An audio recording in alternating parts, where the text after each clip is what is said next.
Au commencement était la parole, et la parole était avec Dieu, et la parole était Dieu.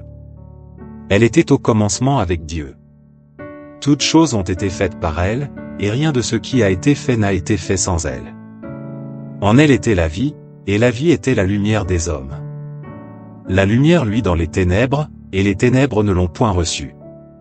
Il y eut un homme envoyé de Dieu, son nom était Jean.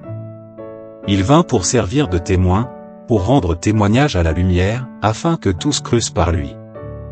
Il n'était pas la lumière, mais il parut pour rendre témoignage à la lumière. Cette lumière était la véritable lumière, qui, en venant dans le monde, éclaire tout homme. Elle était dans le monde, et le monde a été fait par elle, et le monde ne l'a point connue. Elle est venue chez les siens, et les siens ne l'ont point reçue. Mais à tous ceux qui l'ont reçue, à ceux qui croient en son nom, elle a donné le pouvoir de devenir enfants de Dieu, lesquels sont nés, non du sang, ni de la volonté de la chair, ni de la volonté de l'homme, mais de Dieu. Et la parole a été faite chair, et elle a habité parmi nous, pleine de grâce et de vérité, et nous avons contemplé sa gloire, une gloire comme la gloire du Fils unique venu du Père. Jean lui a rendu témoignage, et s'est écrié, c'est celui dont j'ai dit, celui qui vient après moi m'a précédé, car il était avant moi. Et nous avons tous reçu de sa plénitude, et grâce pour grâce, car la loi a été donnée par Moïse, la grâce et la vérité sont venues par Jésus-Christ. Personne n'a jamais vu Dieu, le Fils unique, qui est dans le sein du Père, et celui qui l'a fait connaître. Témoignage de Jean-Baptiste. Voici le témoignage de Jean, lorsque les Juifs envoyèrent de Jérusalem des sacrificateurs et des Lévites, pour lui demander, « Toi, qui es-tu » Il déclara, et ne le nia point, il déclara qu'il n'était pas le Christ. Et ils lui demandèrent, « Quoi donc ? Es-tu Élie » Et il dit, « Je ne le suis point. » « Es-tu le prophète » Et il répondit, « Non. » Ils lui dirent alors, « Qui es-tu » afin que nous donnions une réponse à ceux qui nous ont envoyés. « Que dis-tu de toi-même » Moi, dit-il, je suis la voix de celui qui crie dans le désert. Aplanissez le chemin du Seigneur. Comme a dit Ésaïe, le prophète. Ceux qui avaient été envoyés étaient des pharisiens.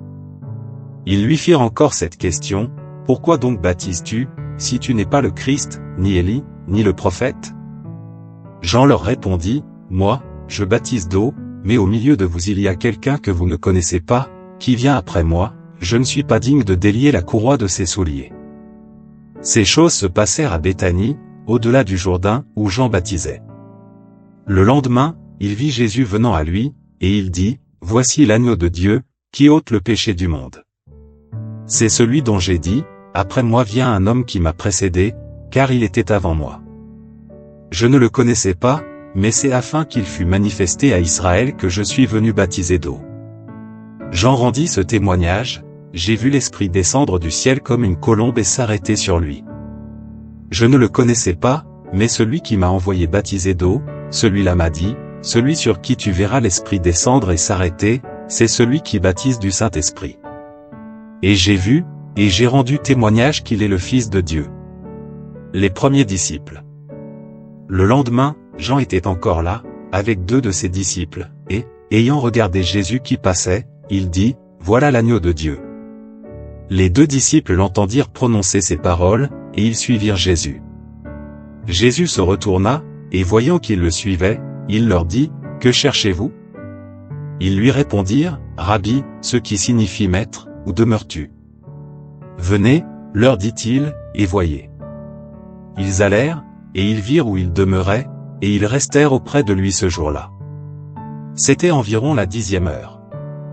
André, frère de Simon-Pierre, était l'un des 2 qui avaient entendu les paroles de Jean, et qui avait suivi Jésus. Ce fut lui qui rencontra le premier son frère Simon, et il lui dit, « Nous avons trouvé le Messie, ce qui signifie Christ. » Et il le conduisit vers Jésus. Jésus, l'ayant regardé, dit, « Tu es Simon, fils de Jonas, tu seras appelé Cépha, ce qui signifie Pierre. » Le lendemain, Jésus voulut se rendre en Galilée, et il rencontra Philippe. Il lui dit, « Suis-moi. » Philippe était de Bethsaïda, de la ville d'André et de Pierre. Philippe rencontra Nathanaël, et lui dit, « Nous avons trouvé celui de qui Moïse a écrit dans la loi et dont les prophètes ont parlé, Jésus de Nazareth, fils de Joseph. » Nathanaël lui dit, « Peut-il venir de Nazareth quelque chose de bon ?» Philippe lui répondit, « Viens, et vois. » Jésus, voyant venir à lui Nathanaël, dit de lui, « Voici vraiment un Israélite, dans lequel il n'y a point de fraude. » « D'où me connais-tu » lui dit Nathanaël. Jésus lui répondit, « Avant que Philippe t'appelât, quand tu étais sous le figuier, je t'ai vu. » Nathanaël répondit et lui dit, « Rabbi, tu es le Fils de Dieu, tu es le roi d'Israël. » Jésus lui répondit, « Parce que je t'ai dit que je t'ai vu sous le figuier, tu crois, tu verras de plus grandes choses que celles-ci. » Et il lui dit, « En vérité, vous verrez désormais le ciel ouvert et les anges de Dieu monter et descendre sur le Fils de l'homme. »